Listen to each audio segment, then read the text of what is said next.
Good afternoon everyone, I am Irshad sir. Physics solution इस channel के अंदर आपका स्वागत करता हूँ। बच्चों, हमने क्लास 12 का फर्स्ट चैप्टर स्टार्ट किया था, इलेक्ट्रिक चार्जेस एंड फीड।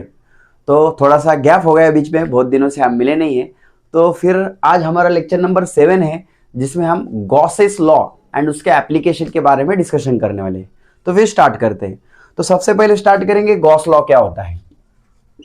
सबसे पहले स्टार्ट करेंगे गॉस लॉ क्या होता है। तो गॉस लॉ हमें क्या कहता है, देखो, the net flux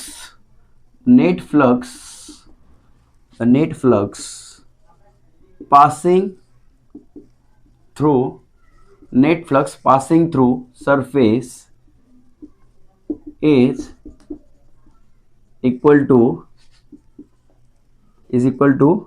charge enclosed by surface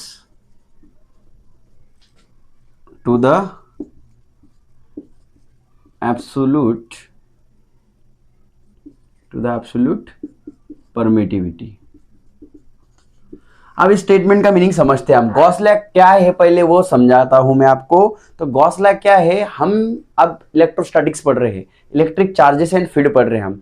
तो हमने इलेक्ट्रिक चार्जेस के बारे में देखा था। इलेक्ट्रिक चार्जेस में हमने कूलम्ब्स लॉ देखा। कूलम्ब्स लॉ की हेल्प से हमने दो चार्जेस के बीच में फोर्स फाइंड किया, और वो भी हमने देखा इलेक्ट्रिक फील्ड क्या होता है। इलेक्ट्रिक फील्ड मतलब किसी चार्ज के ऊपर अगर फोर्स लगता है तो वहां पर क्या है, इलेक्ट्रिक फील्ड है। यह हमें कूलम्ब्स लॉ से पता चला था। अब हम इलेक्ट्रिक फील्ड फाइंड करने वाले हैं, लेकिन गॉसेस लॉ से, क्योंकि कूलम्ब्स लॉ से तो बहुत आसान था, फोर्स पर यूनिट चार्ज कर दिया तो आपको इलेक्ट्रिक फील्ड मिलता था। अब यहाँ पे कौन सा अलग तरीका है जिसके हेल्प से आपको इलेक्ट्रिक फील्ड फाइंड करनी है, तो उसके लिए हम गॉस लॉ स्टडी करते हैं। तो गॉस लॉ हमें क्या कहता है सबसे पहले, और आपको अगर ये इलेक्ट्रिक फील्ड, कूलम्ब्स लॉ वगैरह ये चीजें पता नहीं है तो लेक्चर नंबर 01 से लेके 06 एक बार आप देख लो, मतलब कंसेप्ट आपके अच्छे हो जाएंगे। अब गॉस लॉ क्या कहता है हमें, कोई एक सरफेस पकड़ लो, उसमें से जितना फ्लक्स पास हो रहा है, जितना भी फ्लक्स उसमें से पास हो रहा है, सपोज मैं उसको बोलूंगा फाई, तो वो इक्वल रहेगा किसको, उस सरफेस के अंदर कितना चार्ज है, मैं उसको क्यू इनसाइड बोलूंगा, और डिवाइड बाय एब्सोल्यूट परमिटिविटी। तो ये होता है आपका गॉस लॉ। गॉस लॉ मतलब क्या है, कोई सरफेस वगैरह कंसीडर कर लो ऐसा। अब इस सरफेस में से कितना फ्लक्स पास हो रहा है, इस सरफेस में से जितना फ्लक्स पास हो रहा है तो वो किसको इक्वल रहेगा, इस सरफेस के अंदर जितना चार्ज है उसका रेशो लेना है आपको एब्सोल्यूट परमिटिविटी के साथ।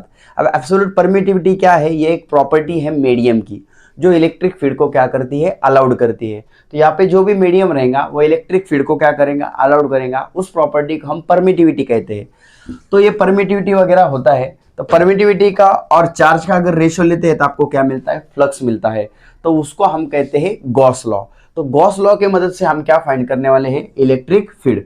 बाकी थोड़ी सी बेसिक चीज आपको पता होनी चाहिए इलेक्ट्रिक फ्लक्स के बारे में। इलेक्ट्रिक फ्लक्स क्या होता है, हमारा जो हमारा इलेक्ट्रिक फील्ड लाइंस है वो जितने सरफेस में से पास हो रहा है, इलेक्ट्रिक फील्ड लाइंस हमारे एक पर्टिकुलर एरिया में से पास हो रहा है तो हम उसको इलेक्ट्रिक फ्लक्स कहते हैं।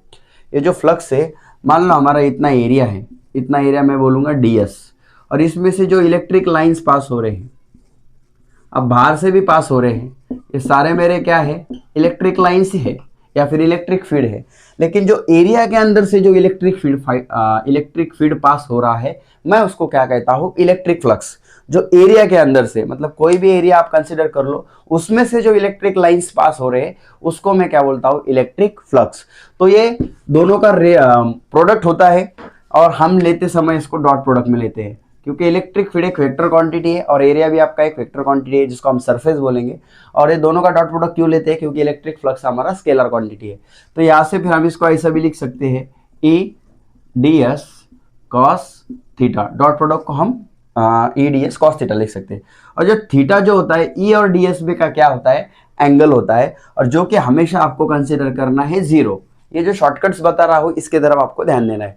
और फिर हमारा फाई जो है ये हमेशा आपका वैल्यू आएगा ई डी एस। फाई की वैल्यू हमेशा हमारी क्या आने वाली है, ई डी एस। जो मैं यहाँ पे अगर रखता हूँ ई डी एस या फिर ई एस भी बोल सकता हूँ, तो मेरा आ जाएगा Q inside upon epsilon not. समझ में आ रहा है सबको। फाई इसको भी इक्वल ले सकते, इसको भी इक्वल ले सकते। बाकी आपको जरूरी चीजें बता दूं, गॉस लॉ के कुछ स्पेशल कंडीशन है जो आपको ध्यान में रखने हैं। कुछ कंडीशन है गॉस लॉ हमें कहाँ यूज करना है। तो गॉस लॉ सबसे पहले हमें कैसा यूज करना है, देखो गॉस लॉ में जो चार्ज की बात हो रही है वो चार्ज इनसाइड है। आपको कौन से चार्जेस कंसीडर करने के हैं, इनसाइड चार्जेस। कौन से चार्जेस कंसीडर करने हैं, इनसाइड चार्जेस। और जो इलेक्ट्रिक फील्ड अपन फाइंड करने वाले हैं उसके लिए आपको गॉसियन सरफेस लेना है। क्या लेना है, गॉसियन सरफेस। इसके बारे में और बताऊंगा आपको। गॉसियन सरफेस मतलब होता है आपका क्लोज सरफेस। कैसा सरफेस होता है, क्लोज सरफेस। मतलब जिस पॉइंट के ऊपर आप इलेक्ट्रिक फील्ड फाइंड कर रहे हैं उसमें से आपको एक ऐसा सरफेस पास करना है जो कि क्लोज हो। और नो मैटर व्हाट इसकी शेप कैसा है, इसकी साइज कैसी है। अब जब मैं एप्लीकेशन बताऊंगा, जब गॉसियन सरफेस ड्रॉ करके बताऊंगा तो आपको कंसेप्ट क्लियर होगा। तो हमको इलेक्ट्रिक फील्ड अगर फाइंड करनी है तो उसके लिए गॉस लॉ की हेल्प हम लेने वाले हैं। तो गॉस लॉ के बारे में थोड़ा सा बेसिक मैंने आपको बता दिया। इतना भी अगर आप ध्यान में रखते हैं तो आपको थोड़ा सा फिर एप्लीकेशन आप जब हम स्टार्ट करेंगे तब आपको और अच्छे से समझ में आने वाला है। तो हम चलिए फिर स्टार्ट करते हैं गॉसेस लॉ के एप्लीकेशन। तो एप्लीकेशन में हम पहला देखेंगे electric field due to uniformly charge, electric field due to infinitely long straight uniformly charge wire. तो अब पहला एप्लीकेशन में आपको बता रहा हूं, इलेक्ट्रिक फील्ड। पहला हम एप्लीकेशन पढ़ रहे हैं electric field due to infinitely charge wire भी बोल सकते हैं, इनफाइनाइटली चार्ज वायर बोल सकते हैं। ओके, इनफाइनाइटली चार्ज वायर ही बोल सकते हैं। ठीक है, अब बोर्ड के ऊपर अगर ध्यान देंगे तो आपको ये टॉपिक में बहुत ही आसान करवा दूंगा। तो मान लो एक ऐसी कोई वायर है आपके पास, ऐसी एक वायर है। तो ये वायर को मैं ऐसे ड्रॉ करूंगा, ये होगी आपकी वायर, राइट। या ऐसी एक वायर है आपके पास। ओके, अब इसके ऊपर ऐसा चार्ज आपने रखा है, इसके ऊपर क्या रखा आपने, चार्ज। ये वायर के ऊपर हमने क्या किया, चार्ज। अब ये डिस्ट्रीब्यूशन ऑफ चार्ज वगैरह ये थोड़ा सा कंसेप्ट भी आपको पता होना चाहिए, जो मैंने पढ़ाया है लेक्चर नंबर जाके आप देख लो, पिछले लेक्चर में आपको डिस्ट्रीब्यूशन ऑफ चार्ज के बारे में पता चलेगा।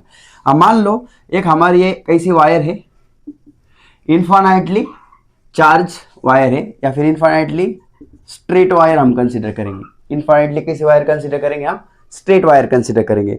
अब इसमें क्या कंसिडर करना है, मान लो इस पॉइंट के ऊपर आपको क्या फाइंड करना है, इलेक्ट्रिक फील्ड। इस पॉइंट के ऊपर आपको क्या फाइंड करना है, इलेक्ट्रिक फील्ड। अब इस पॉइंट में से आपको क्या करना है, देखो जिस पॉइंट में हम इलेक्ट्रिक फील्ड फाइंड कर रहे हैं आपको वहां पे क्या करना है, गॉसियन सरफेस लेना है। कैसा सरफेस लेना है, गॉसियन सरफेस। तो अब देखो ये गॉसियन सरफेस मैंने क्या किया, यहाँ पे फाइंड ड्रॉ किया।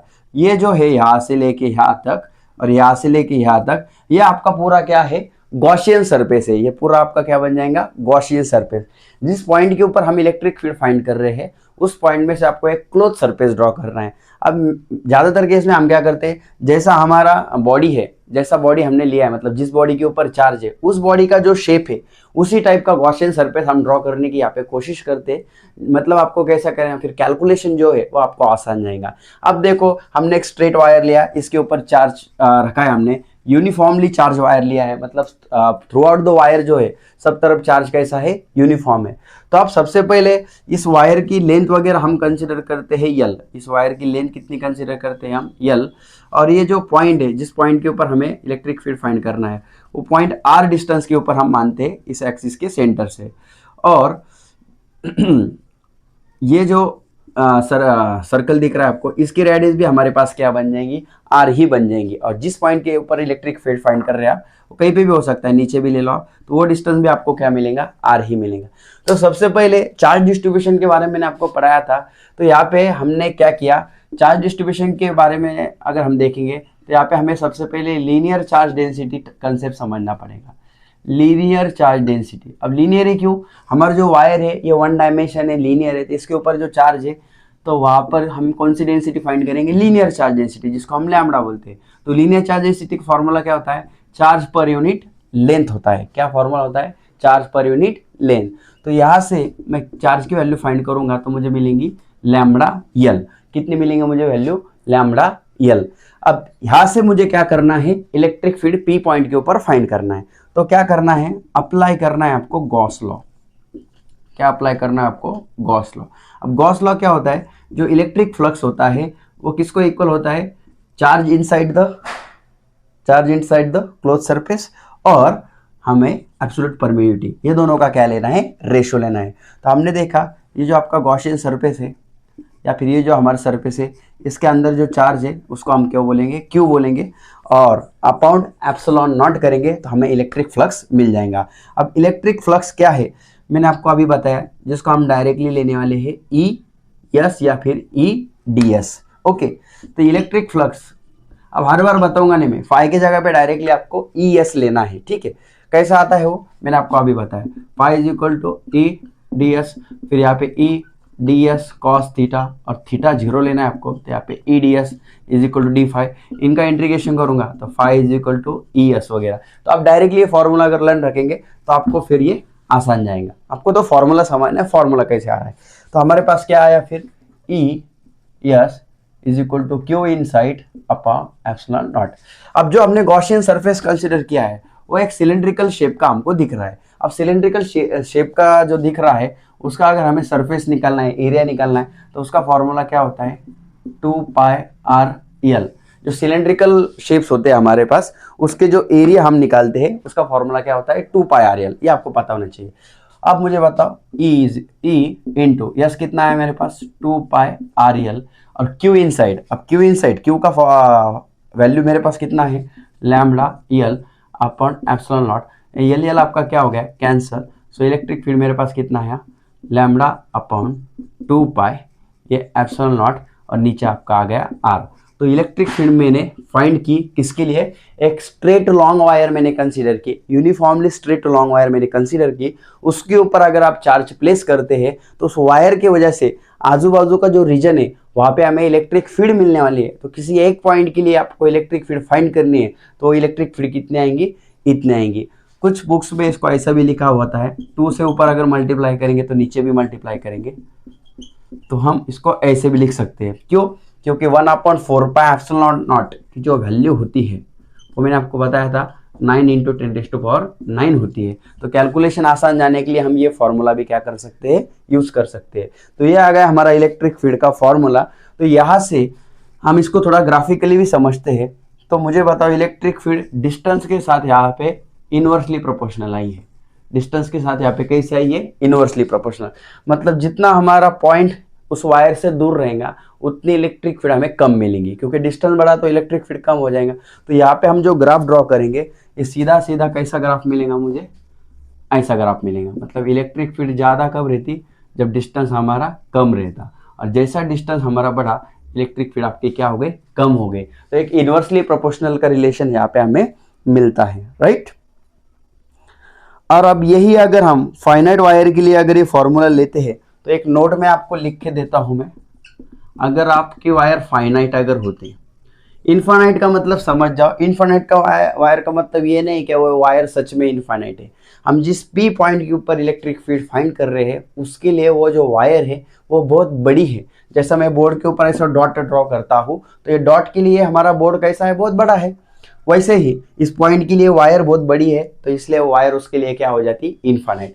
तो मान लो अगर मेरे पास ऐसी वायर है, इसके ऊपर चार्ज है और मुझे पी पॉइंट के ऊपर इलेक्ट्रिक फील्ड फाइंड करनी है, तो वायर मेरी अगर इनफाइनाइट है तो यहाँ पे θ1 एंगल है, यहाँ पे θ2 एंगल है। तो डायरेक्टली आप फॉर्मूला लर्न करेंगे, मैं आपको लिख के दे रहा हूँ। फॉर्मूला होता है E = 1/4 pi epsilon nought lambda upon R, bracket के अंदर sin θ1 प्लस sin θ2। ये फॉर्मूला मैंने आपको प्रूफ भी करके दिया होता, लेकिन जरूरत नहीं इसलिए प्रूफ नहीं करके दे रहा हूँ। मैग्नेटिक फील्ड के अंदर ऐसा एक फॉर्मूला आता है, वो मैं आपको बिल्कुल प्रूफ करके दूंगा। तो ये हमने फाइंड की इलेक्ट्रिक फील्ड एक इनफाइनाइटली लॉन्ग स्ट्रेट वायर के लिए, जो कि आपको लिखना है, ठीक है। अब हम गॉस लॉ के एप्लीकेशन पढ़ रहे हैं। यहाँ पे हमने गॉस लॉ का यूज किया, कूलम्ब्स लॉ का यूज नहीं किया हमने, गॉस लॉ का यूज करके इलेक्ट्रिक फील्ड हमने क्या की, फाइंड की। तो अब एक लास्ट डेरिवेशन हम देखने वाले हैं। हम क्या करते हैं, देखो अभी हम क्या करते हैं, इलेक्ट्रिक फील्ड फाइंड करेंगे हम। इलेक्ट्रिक फील्ड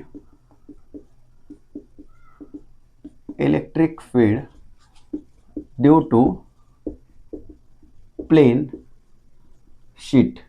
एक प्लेन शीट है आपके पास ऐसी, ओके, अच्छे से ड्रॉ करेंगे। ये ऐसी एक प्लेन शीट आपके पास है, और एक प्लेन शीट के लिए आपको क्या करना है, इलेक्ट्रिक फील्ड क्या करना है, फाइंड करना है। मान लो इस प्लेन शीट के ऊपर मैंने ऐसा चार्ज प्लेस कर दिया। ओके, एक प्लेन शीट है, इसके ऊपर मैंने चार्ज क्या कर दिया, प्लेस कर दिया।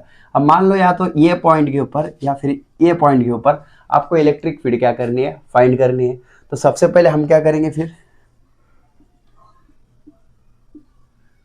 सबसे पहले हम क्या करेंगे, हमने ये क्या किया, ये जो दिख रहा है आपको, ये हमने ड्रॉ किया गॉसियन सरफेस। इसको हम बोलते हैं गॉसियन सरफेस, क्योंकि गॉसियन सरफेस के हेल्प से अभी इसका हम कुछ अगर एक्सिस कंसीडर कर लेते हैं तो ये पॉइंट और इधर का पॉइंट, ये दोनों भी सेम डिस्टेंस के ऊपर रहेंगे। कैसी डिस्टेंस के ऊपर होगा, सेम डिस्टेंस के ऊपर। तो मान लो एक प्लेन शीट आपने कंसीडर की और प्लेन शीट के ऊपर बहुत सारा चार्ज आपने प्लेस कर दिया, तो शीट के जो आजू बाजू का रीजन है वहां पर क्या प्रोड्यूस होने वाली है, इलेक्ट्रिक फील्ड। क्योंकि हम इलेक्ट्रोस्टैटिक्स पढ़ रहे हैं, आपको पता है रेस्ट चार्ज क्या करता है, इलेक्ट्रिक फील्ड प्रोड्यूस करता है। तो एक प्लेन शीट के ऊपर अगर हमने चार्ज रख दिया तो यहाँ पर और यहाँ पर हमें क्या मिलने वाली है, इलेक्ट्रिक फील्ड मिलने वाली है। इसको हम ई बोलेंगे, इसको भी हम क्या बोलेंगे, ई, क्योंकि दोनों का मैग्नीट्यूड कैसा रहेगा, सेम रहेगा, क्योंकि वो सेम डिस्टेंस के ऊपर है। अब ये इलेक्ट्रिक फील्ड हमको फाइंड करनी है, तो आपका जो प्लेन शीट है ये एक सरफेस की तरह बिहेव करेगा। मतलब इसके ऊपर जो डिस्ट्रीब्यूशन ऑफ चार्ज है वो सरफेस चार्ज डेंसिटी है। मतलब यहाँ पे जो सरफेस चार्ज डेंसिटी रहेगा, अब यहाँ पे लीनियर चार्ज डेंसिटी आएगा क्या, नहीं, यहाँ पे सरफेस चार्ज डेंसिटी आएगा। सरफेस चार्ज डेंसिटी को हमने सिग्मा बोला था, और सिग्मा मतलब आपको पता है चार्ज अपॉन एरिया, तो एरिया को हम सरफेस बोलेंगे। तो यहाँ से क्यू की वैल्यू हमने निकाल ली सिग्मा इंटू यस। अब क्यू की वैल्यू हमने क्यों निकाल ली, क्योंकि अभी हम यूज करने वाले हैं गॉस लॉ। हम क्या यूज करने वाले हैं, गॉस लॉ। तो गॉस लॉ आपको पता है फाई इक्वल टू क्या होता है, Q inside upon epsilon not. तो ये गॉस लॉ की हेल्प से हम इलेक्ट्रिक फील्ड फाइंड करेंगे। तो फाई की वैल्यू भी सबको पता है क्या होती है, ई यस, और यहाँ पे Q inside upon epsilon not. तो ई एज इट इज यस। अब मुझे बताओ प्लेन शीट है, प्लेन शीट के लिए आपको क्या फाइंड करना है, एरिया फाइंड करना है। तो प्लेन शीट के लिए जो एरिया फाइंड करेंगे आप, उसको मैं लिखूंगा, सपोज इसको मैं यस लिखूंगा या फिर यस नॉट बोल देंगे हम। इस प्लेन शीट का जो एरिया है मैं उसको क्या बोलूंगा, यस नॉट। इधर का जो एरिया है मैं उसको क्या बोलूंगा, यस नॉट। अब मुझे अगर इधर भी इलेक्ट्रिक फील्ड फाइंड करनी है और इधर भी इलेक्ट्रिक फील्ड फाइंड करनी है, तो इधर का भी एरिया में यस नॉट और इधर का भी एरिया यस नॉट। मतलब पूरे प्लेन शीट के वजह से जो आजू बाजू इलेक्ट्रिक फील्ड बोल रहे हैं उसका जो एरिया लूंगा मैं 2 टाइम्स ऑफ यस नॉट लूंगा। सिमिलरली क्यू इनसाइड मेरे पास क्या है, सिग्मा इंटू यस है, सिग्मा इंटू यस। तो इसको भी मैं यस नॉट बोल देता हूँ। तो यहाँ पे आ जाएंगे यस नॉट और अपॉन एप्सिलॉन नॉट। तो यस नॉट क्या होगा आपका, कैंसल। तो अब बताओ आपके पास जो इलेक्ट्रिक फील्ड आया ड्यू टू प्लेन शीट, इधर क्या आया, sigma upon 2 times of epsilon not. तो ये आ गए हमारे इलेक्ट्रिक फील्ड किसके लिए, प्लेन शीट के लिए। इसमें एक केस ऐसा भी बन सकता है, स्पेशल केस, आपको अगर electric field either side of the sheet चाहिए, either side of the sheet, या फिर हम बोलेंगे नियर द कंडक्टिंग स्फीयर, तो हम उसको सिर्फ लिख सकते हैं, ये देखो, आइदर साइड ऑफ शीट या फिर नियर कंडक्टिंग स्फीयर। तो यहाँ पे जो इलेक्ट्रिक फील्ड आएगा ये आपका सिर्फ आएगा सिग्मा अपॉन एप्सिलॉन नॉट। क्योंकि मुझे बताओ इधर अगर सिग्मा अपॉन एप्सिलॉन नॉट आएगा, इधर अगर सिग्मा अपॉन एप्सिलॉन नॉट आएगा, तो दोनों का मिला के क्या हो जाएगा, सिग्मा अपॉन 2 एप्सिलॉन नॉट, जो कि हमने प्रूफ किया है। तो ये आ गया आपका इलेक्ट्रिक फील्ड काय के लिए, प्लेन शीट के लिए, राइट। ओके, तो बच्चों आज हमने फिर क्लास 12 का जो electric charges and field chapter शुरू किया है, उसका आज हमने लेक्चर नंबर 7 देखा, जिसमें हमने आपको क्या क्या बताया, गॉस लॉ क्या होता है और गॉस लॉ के एप्लीकेशन हमने देखे, जिसमें हमने इलेक्ट्रिक फील्ड फाइंड की एक इन्फाइनाइटली लॉन्ग वायर के लिए और ड्यू टू प्लेन शीट के लिए। 2 एप्लीकेशन मैंने आपको बताए, और इसमें 2 एप्लीकेशन होते हैं, लेकिन वो मैं आपको लेक्चर नंबर 8 में बताऊंगा, मतलब हमारा जो नेक्स्ट लेक्चर आएगा उसके अंदर बताऊंगा। और फिर फाइनली हमारा जो इलेक्ट्रिक चार्जेस एंड फील्ड, इतना जो टॉपिक है ये टोटल 8 लेक्चर में हमारा पूरा टॉपिक कवर हो जाता है। आने वाले जो 9-10 लेक्चर रहेंगे उसके अंदर फिर हम उसके ऊपर मल्टीपल चॉइस क्वेश्चन भी करने वाले हैं। तो थोड़े से लेक्चर हमारे लेट आ रहे हैं, अब देख रहे हैं, क्योंकि मैंने आपको बताया हम 10th, 11th, 12th और सब लेक्चर एक साथ ही हम करने की कोशिश कर रहे हैं, इसलिए कभी 10th का आता है तो कभी 11th का आता है तो कभी 12th का आता है, इसलिए समय लग रहा है। But you don't worry about that. आप अगर रेगुलरली लेक्चर देख रहे हैं तो पूरा लेक्चर देखिए और उसके नोट्स बनाइए आपको 100% समझ में आने वाला है। आप मुझे कमेंट करके भी बताएं आपको क्या प्रॉब्लम है। जितना आप ज़्यादा मुझे कमेंट करके बताएंगे मुझे और समझ में आएगा गलतियाँ क्या हो रही है, मैं और आपके लिए अच्छे करने की कोशिश करूँगा। और अगर आपको लगता है ये चैनल आपके लिए हेल्पफुल है तो इसको ज़्यादा से ज़्यादा लोगों तक शेयर करिए और सब्सक्राइब करिए। Have a nice day. Thank you.